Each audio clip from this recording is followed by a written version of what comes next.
세상에서는 흔히 여러 가지 고난을 당하면서도 그 힘들고 어려운 고난을 잘 참고 견디고, 그리고 뜻을 세워서 그 뜻을 이룰 때까지 그 모든 고난을 극복하고, 그리고 열심히 노력해서 결국은 그 뜻을 이룬 사람의 그 전기를 이야기할 때에 입지전적인 인물이다, 그렇게 이야기를 합니다. 우리 성경에도 그런 입지전적인 인물들의 이야기가 참 많이 나옵니다. 그 중에서도 대표적인 사람이 오늘 본문에 나오는 요셉일 것입니다. 그런데 성경에 나오는 그 입지전적인 인물들은 모두가 다 자신의 힘과 능력과 노력으로 된 경우는 한 사람도 없습니다. 모두가 다 하나님을 의지함으로 하나님께서 형통케 하심으로 승리를 하게 되는 것이지, 하나님께서 그 힘들고 어려운 고난 가운데 있는 자에게 찾아오셔서 함께 하심으로 승리를 안겨주시는 것입니다. 그래서 성경에 계속해서 나오는 문장이 여호와께서 함께 하심으로 형통했다 하는 말씀인 것입니다.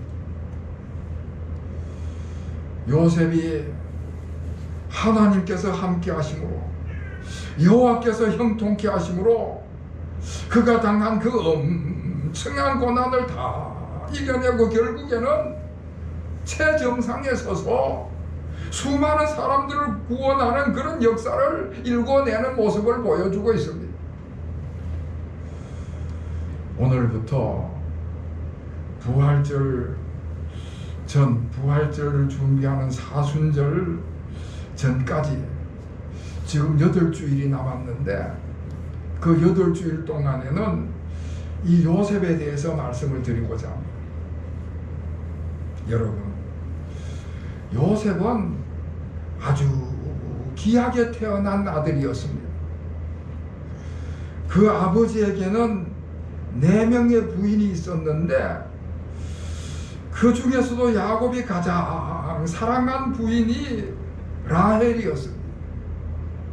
그런데 불행하게도 그 라헬이 아이를 못 낳는 거예요.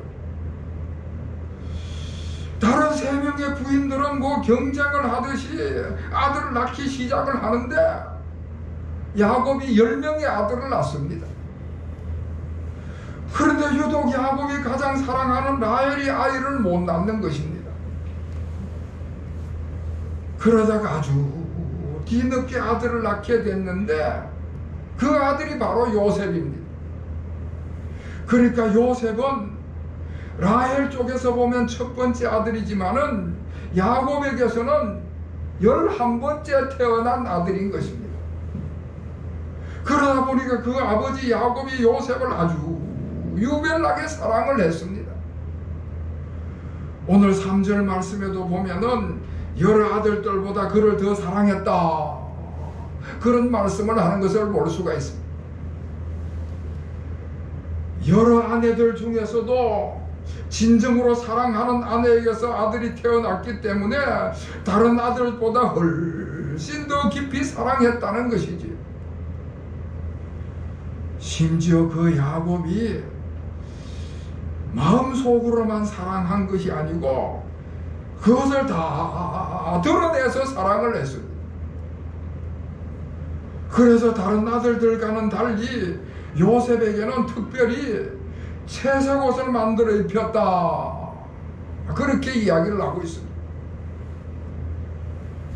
채색 옷이라고 하는 것은 아주 화려하고 사치스러운 옷이고, 예복으로 입는 옷이 채색 옷입니다. 그러니까 작업을 할 때라든지 일할 때 입는 옷이 아니고 특별한 행사를 할 때 입는 옷이 그 채색 옷인 것입니다. 그러니까 요셉에게 채색 옷을 입혔다는 것은 이 아들은 일 안 해도 된다, 다른 아들은 다 일을 해야 하지만은 이 요셉은 일 안 해도 된다, 그런 뜻이 거기에 담겨 있는 것입니다. 그리고 요셉에게 채색 옷을 만들어 입혔다는 것은 그 여러 아들 중에서 이 요셉을 장차 내게 내가 장자권을 넘겨주겠다, 그런 표현이 의도적으로 드러내고 있는 것입니다. 이렇게 요셉이 특별한 사랑을 받고 특별한 대우를 받으면서 살다 보니까 자존감이 굉장히 높았습니다. 열등의식이 없었습니다. 내가 누구보다 못하다든지 나는 부족하다든지 나는 능력이 없다든지 그런 열등의식을 가져본 적이 없는 것입니다. 항상 특별한 사랑을 받고 특별한 대우를 받고 높임을 받다 보니까 아주 자존감이 높았습니다. 그리고 그 요셉이 자존감이 높을 뿐만 아니라 다른 한편으로는 또 아주 정직해서 불의와는 타협을 하질 않았습니다. 요셉이 가만히 보니까 그 형들이 아버지가 보는, 아버지 앞에서는 늘 성실하고 정직하게 일을 하는데 아버지의 눈을 벗어나면은 저 전력으로 나가면은 정직하지도 않고 성실하지도 않고 아주 요령을 피우고 그러는 것입니다. 요셉은 그런 형들과 달리 그런 불의한 행동에 가담하지를 않았습니다. 그런 불의와 타협을 하지를 않았습니다. 그런 형들에게 미움을 받는 한이 있더라도, 왕따를 당하는 한이 있더라도 그런 불의한 것에 타협하지 않고 따라가지 아니하고 늘 하나님의 뜻을 따라가는 그런 삶을 살았습니다. 자신의 신앙적인 가치관을 가지고 삶을 살아가고 늘 하나님의 뜻을 따라서 행동을 하는 것이지. 자, 그런데 요셉에게는 그런 좋은 성품만 있었던 것은 아닙니다. 아주 미숙한 성품도 가지고 있었습니다. 요셉이 자존심이 강하다 보니까 교만했습니다. 특별한 대우를 받다 보니까 교만했습니다. 자꾸 채우라고 떠받드니까 교만해가지고는 자기 형들을 자기보다도 아주 낮춰보고 깔보는 것입니다. 어느 날 아주 특별한 꿈을 꾸게 됐는데 그 꿈을 가지고 형들에게 가서는 얼마나 잘난 체하고 우쭐대면서 자랑을 하는지 몰라요. 자기는 가장 높은 지위에 오르고 형들은 뭐 다 자기 앞에 와서 무릎을 꿇고 절을 한다는 이야기를 하는 것입니다. 그러니까 대놓고 형들을 깔보면서 교만하게 자랑을 하는 것이지요. 그리고 요셉은 자기가 정직하고 어렵다는 것 때문에 다른 사람을 정죄하고 비판하는 데 빨랐습니다. 다른 사람이 뭘 좀 잘못을 저지르고 그러면은 조용히 찾아가서 타이르고 지적을 하면 좋을 텐데 즉시 그것을 비판하고 정죄를 하면서 아버지한테 곧장 달려가서 다 고자질을 하는 것입니다. 해야 될 말과 하지 말아야 될 말을 분별하지 못하고 그걸 잘 분간을 하지 못하는 가진 마음을 가지고 있었습니다. 자, 이렇게 요셉이 아주 자존감이 높다든지 또는 정직하고 불의에 타협하지 않는다든지 그런 강직한 성품은 가지고 있는 반면에 또 다른 한편으로는 교만해가지고 다른 사람을 쉽게 정죄하고 비판하는 그런 단점을 가지고 있었습니다. 그래서 그 요셉이요, 오랜 세월 동안 고난을 겪으면서 그 인격과 성품을 변화시켜 가야만 했던 것입니다. 요셉의 이야기는 이제 37장부터 시작이 되는데 그 시작이 꿈 이야기로 시작이 됩니다. 17살의 그 어린 소년이 아주 특별한 꿈을 꾸게 됩니다. 요셉의 곡식단은 일어서 있는데 형들의 곡식단이 다 자기를 둘러서서 절을 한다는 그런 내용입니다. 그러니까 요셉은 아주 출세를 해서 높은 사람이 되고 형들은 다 그 앞에 와서 무릎을 꿇고 절을 한다는 것이지요. 하나님께서 요셉을 높은 사람으로 세워가지고 그 요셉을 통하여 많은 사람을 구원하겠다 하는 그런 꿈을 보여주신 것입니다. 여러분, 우리 하나님께서는 꿈을 통해서 요셉에게 나타나시고 그 요셉을 택하시고 부르셨습니다. 그리고 그 요셉을 통해서 많은 백성을 구원하시겠다 그런 뜻을 가지고 계셨던 것입니다. 그런데 한편으로 우리가 생각을 해보면요, 그 황량한 들판에서 양을 치는 목동인데 그런 목동한테 그런 꿈이 실현될 가능성이 있을 것인가? 요셉의 집안은 가나안 땅에 이방인으로 삶을 살아가는 유목민인데 그런 집안에서 양을 치는 목동이 그런 높은 자리에 올라선다는 것은 아마 허황된 꿈과 같다, 망상이지 않는가 하는 생각이 들 것입니다.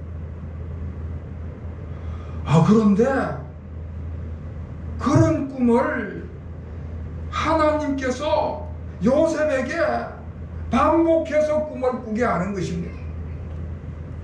이번에는 해와 달과 11별이 요셉에게 절을 했다 그런 꿈을 주셨습니다.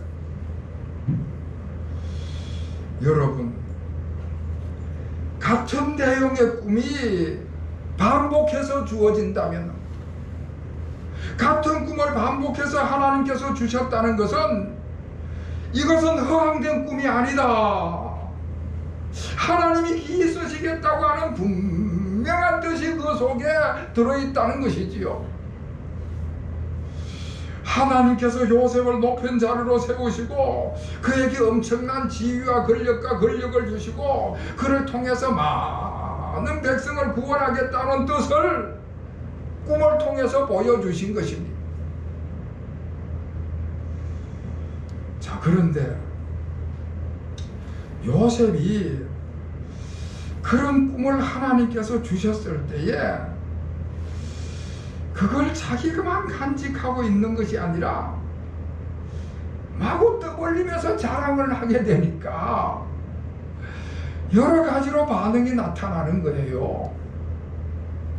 먼저 그 요셉의 형들 입장에서는 그 요셉이 자기가 하나님이 주신 꿈을 마구 자랑을 하고 떠들어대니까 시기하고 미워하는 반응이 나타나기 시작을 했습니다. 저 어린 동생이 잘난 체 하면서 꿈 이야기를 하고 자랑을 하니까 그 형들 보기에는 너무 믿고 얄미운 것이지요. 어린 동생이 출세하는 것은 좋겠지만은 그들 자식, 그 형들이 다 그 밑으로 들어가서 무릎을 꿇고 절을 한다고 이야기를 하니까 자존심이 상하고 미워하게 되고 괘씸하게 생각을 하게 되는 것입니다. 그런데 그 반면에 아버지 야곱은 반응이 달랐습니다. 그 아버지 야곱도 그 어린 아들이 철없이 잘난 체하고 경솔하게 하니까 책망을 하긴 하지만은 마음속에 그 꿈 이야기를 담아뒀다 그렇게 이야기를 하고 있습니다. 사실 그 야곱도요, 그 인생이 꿈으로부터 시작이 됐습니다. 창세기 28장에 보면은 야곱의 저 베델 산상에서 돌을 베개 삼아서 돌베개를 베고 잠을 자는데 꿈을 통해서 하나님을 만났습니다. 하나님께서 꿈을 통해서 야곱에게 야곱의 그 일생을 어떻게 이끌어 가실지를 말씀해 주시고 야곱을 향한 하나님의 뜻이 무엇인지를 알게 하셔서 야곱이 지금까지 그 꿈을 따라서 그 인생을 살아왔던 것입니다. 그런데 이제 자기 아들 요셉에게도 하나님께서 꿈을 보여주신 거예요. 하나님께서 그 아들을 택하셔서 그 아들을 통해서 하실 일을 보여주시는 그 꿈, 그 비전을 야곱이 아버지 야곱이 들었을 때에 책망은 했지만은 그 마음속에 깊숙이 담아두게 된 것입니다. 하나님께서 이 아들을 어떻게 사용하시기를 원하시는가? 하나님께서 이 아들을 통해서 어떻게 놀라운 일을 이루실 것인가? 기대하는 마음을 가지게 됐습니다. 여러분, 요셉의 이야기가 이렇게 꿈과 비전으로 시작되는 것과 같이 우리 모든 사람들도 다 그 삶에 꿈과 비전이 있어야만 되는 것입니다. 꿈과 비전이 없으면은 열정도 식어버리고 계획도 없어져 버리고 삶의 의욕을 잃어버리게 되는 것입니다. 꿈과 열정, 꿈과 비전이 있는 사람이 열정도 있고 계획도 있고 삶의 의욕도 가지게 된다는 것이지요. 그런데 문제는 어떤 사람들은 세상적인 야망과 세상적인 야심을 가지고 삶을 살아가는 경우가 있습니다. 오직 자기의 인기, 자기의 명예, 자기 권력, 이런 이기적인 탐욕에서 나오는 야망과 야심을 가지는 그런 경우가 있다는 것입니다. 저 나치 독일의 히틀러 같은 사람은 세계를 정복하겠다고 하는 그런 폭력적인 야망을 가지고 있었습니다. 아주 잘못된 꿈과 비전인 것이지요. 결국 많은 사람들을 고통으로 몰아넣고 자기도 그 파멸로 인생을 끝내고 말았습니다. 그래서 우리가 꿈과 비전을 가져야만 되는데 그 꿈과 비전은 이기적인 탐욕에서 나와서는 안 된다. 우리가 꿈과 비전을 가져야만 되지만은 그 꿈과 비전은 반드시 올바른 꿈과 비전을 가져야 된다는 것입니다. 여러분, 그래서 우리가 꿈과 비전을 가지게 될 때는 우리 인생의 주인이신 하나님께로부터 오는 꿈과 비전이 올바른 꿈과 비전인 줄로 믿으시기를 바랍니다. 아멘.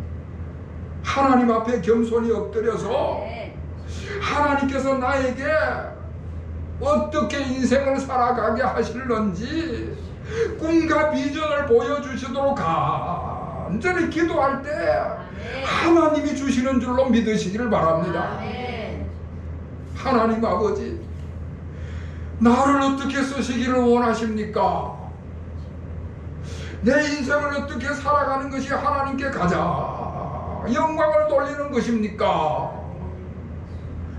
하나님 앞에 맡기고 기도할 때 우리 하나님께서 우리에게도 꿈을 주시고 비전을 주실 줄로 믿습니다. 아멘. 요셉이 높은 집에 오른다 하는 꿈을 하나님께로부터 받게 됐는데 그는 그런 꿈을 받게 됐을 때에 자신의 안위를 위해서 일생 동안 내가 이거 갖고 떵떵거리고 남을 세상을 지배하겠다, 그런 생각을 가지는 것이 아니고요, 높은 자리에 오르긴 오르는 꿈인데 그것을 많은 사람들을 구원하는 일에 쓰겠다, 하나님의 뜻을 이루고 하나님의 영광을 돌리는 그런 꿈과 비전으로 여기고 그 하나님 앞에 귀하게 쓰임받기를 원했습니다. 그리고 그 다음에는 이 꿈과 비전을 향해서 사닥다리를 오르듯이 한 계단 한 계단 올라가기를 원했습니다. 그래서 어떤 분이 요셉의 꿈을 가르쳐서 비전의 사닥다리다, 그렇게 이야기를 합니다. 인내라는 계단, 헌신이라는 계단, 훈련이라는 계단, 태도와 자세라는 계단, 이 계단을 한 계단 한 계단 올라가야 된다는 것이지요. 하나님께로부터 꿈과 비전을 받았다면 그 비전이 이루어질 때까지 꾸준히 올라가야만 되는 것입니다.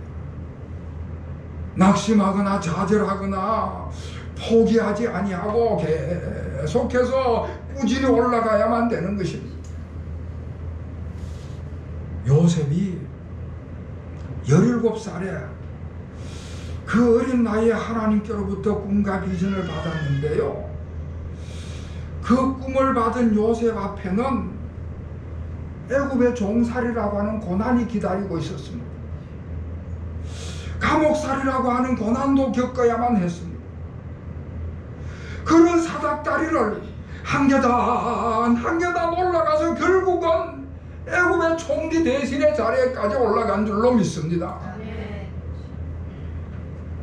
애굽의 총리 대신의 자리에 오르게 됐을 때는 이미 넉넉히 준비를 다 했기 때문에 그 총리 대신의 임무를 완수할 수 있는 충분한 능력을 갖추게 됐다는 것이지요. 사랑하는 성도 여러분, 이제 우리한테로 돌아와 가지고 그럼 우리가 가질 비전은 어떤 것들이 있어야 할까 하는 것입니다. 우리 그리스도인들이 가져야 될 비전은 무엇일까?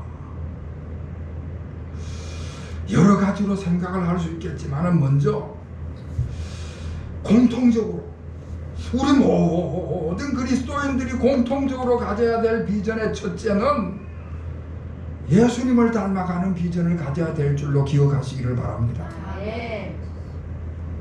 세상을 닮아가지 아니하고 예수님을 닮아가는 비전을 가져야 됩니다. 우리가 예수 그리스도를 닮아가지고 우리 가족들한테, 우리 이웃들한테, 직장 동료들한테 우리를 보고 우리 주님을 떠올릴 수 있게 한다면은 우리 주님의 복음이 그들에게 깊숙이 스며들게 될 줄로 압니다. 그래서 우리 그리스도인들은 공통적으로 누구나 다 그리스도인이라면은 예수님을 닮아가는 비전을 가져야 될 줄로 믿습니다. 그리고 우리가 가져야 될 또 다른 하나의 비전은 하나님께서 나에게 주신 재능과 은사, 직업을 가지고 하나님께 영광 돌리는 비전을 가지시기를 주의 이름으로 축원합니다. 하나님이 주신 재능과 은사, 하나님께서 주신 이 재능과 은사를 열심히 개발하고 훈련을 해야 될 것이고, 그래서 우리가 직장 생활을 할 때도 이 직장은 하나님께서 나에게 주신 직장이다 믿고 최선을 다하는 것입니다. 그 모든 것들을 통하여서 하나님의 영광을 나타내는 도구로 사용해야 될 것입니다. 이제 말씀을 마치면은요, 궁극적으로 올바른 꿈과 비전은 하나님께서 우리에게 주시는 것이다. 그리고 우리가 하나님께로부터 꿈과 비전을 받았을 때에는 그것을 발전시키기 위해 가지고 인내하고 훈련하고 열심히 준비해야만 할 것입니다. 사랑하는 성도 여러분,